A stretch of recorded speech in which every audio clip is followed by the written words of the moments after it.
Everyone, good morning. यो भी doctor M के दास। आप लोग कैसे हैं? I hope you are well fine. Today I've come taken for amazing topic that's named Greek root word artho and orth. That means right, correct, that related words.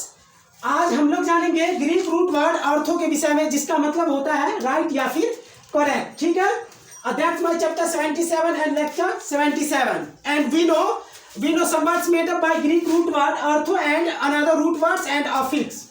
Listen on the board please. Artho orth is a Greek root word has taken from Greek word arthos that means right, correct, straight, opinion. मतलब क्या रहा है कि ये जो अर्थो है ये अर्थो इंग्लिश में इसे ग्रीक वर्ड अर्थोस से लिया गया है, जिसका मतलब क्या रहा है राइट होता है, करेक्ट होता है, स्ट्रेट होता है या ओपिनियन होता है। अब हम इससे बने कुछ वर्ड्स देखते हैं, एग्जांपल्स देखते हैं। पहला वर्ड है ऑर्थोडॉक्स। ऑर्थोडॉक्स में डॉक्सा एक रूट वर्ड है जिसका मतलब होता है ओपिनियन, एडवाइस।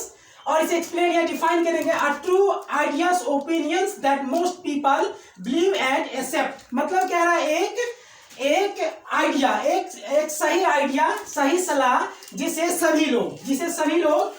पर सभी लोग विश्वास करते हैं और जो स्वीकार करने योग्य है, स्वीकृत है, उसे हम कहते हैं ऑर्थोडॉक्स। नेक्स्ट वर्ड है ऑर्थोडॉक्सी।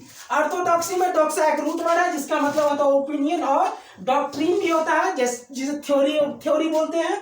और theory opinion that is accepted as true. मतलब कह रहा है एक थ्योरी, एक सलाह, ठीक है, जिसे सत्य के तौर पर एक्सेप्ट किया जाता है, जिसे सत्य के तौर पर अपनाया जाता है। That is called one word substitutions, orthodoxy. Next word है ऑर्थोटिक्स। ऑर्थोटिक्स में टिक या फिर टिकोस एक रूट वर्ड है जिसका मतलब होता है रिलेटेड टू, और इसे एक्सप्लेन या डिफाइन करेंगे a branch of mechanical and medicine science. मतलब कह रहा है कि चिकित्सा और यांत्रिक विज्ञान की वह एक शाखा है। चिकित्सा और यांत्रिक विज्ञान की एक शाखा that deals with the design and fitting of orthosis.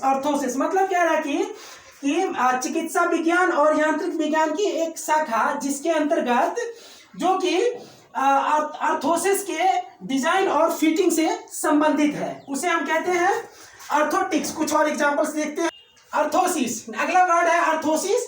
Orthosis में सिस एक नाउन सफिक्स है, ठीक है, ये एक नाउन सफिक्स है जिसका मतलब एक्शन या फिर प्रोसेस होता है, और इसे एक्सप्लेन या डिफाइन करेंगे an artificial or mechanical external device that to aid a weak and insert part of body. मतलब कह रहा है कि एक कृत्रिम और यांत्रिक बाहरी डिवाइस, एक्सटर्नल डिवाइस मतलब बाहरी डिवाइस है, दैट टू एड जो कि शरीर के, बॉडी के किसी पार्ट को, किसी कमजोर पार्ट को, किसी घायल या कमजोर पार्ट को मदद देता है, सहारा देता है पुनः चलने में या फिर कोई काम करने में पुनः सहारा देता है।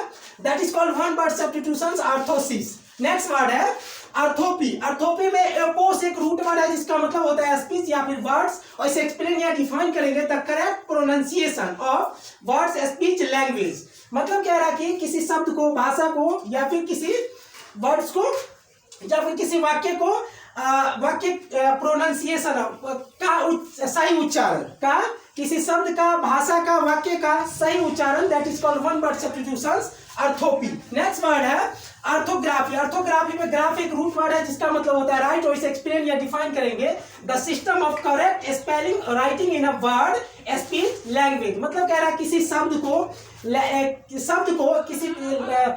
को या भाषा को या वाक्य का सही बर्तनी, सही लिखावट या बर्तनी की व्यवस्था को, सही लिखावट या बर्तनी की व्यवस्था को कहते हैं ऑर्थोग्राफी। नेक्स्ट वर्ड है आर्थोलॉजी। आर्थोलॉजी में लॉजी एक रूट वर्ड है जिसका मतलब होता है स्टडी, और इसे एक्सप्लेन या डिफाइन करेंगे the study of correct speaking and right use of words in a language. मतलब कह रहा है कि सही बोलना, मतलब सही बोलना और किसी शब्द को लैंग्वेज में सही यूज करने का अध्ययन, सही यूज करने का अध्ययन को कहते हैं आर्थोलॉजी। नेक्स्ट वर्ड है ऑर्थोगोनल। ऑर्थोगोनल में गॉन एक रूट वर्ड है जिसका मतलब होता है साइड एंगल, और अल एक नाउन एडजेक्टिव सफिक्स है जिसका मतलब हैविंग या रिलेटेड टू होता है, और इसे एक्सप्लेन या डिफाइन कर सकते हैं आप correct line sides angles that related to 90 degree. कह रहा कि एक रेखा या फिर एक कोण, ठीक है, जो कि 90 डिग्री से संबंधित है, जो कि 90 डिग्री से 90 डिग्री से रिलेटेड है, एक रेखा या फिर कोई कोण हो सकता है जो 90 डिग्री से संबंधित होता है, दैट इज कॉल्ड, और उससे बने जो शेप होते हैं उसको भी, that is called one word substitutions orthogonal. ठीक है। अच्छा हाँ, इस सारे वर्ड्स का मीनिंग आप खुद से कर सकते हैं, ठीक है, खुद से निकाल सकते हैं, बशर्ते आपको Greek Latin root word meaning clear होना चाहिए।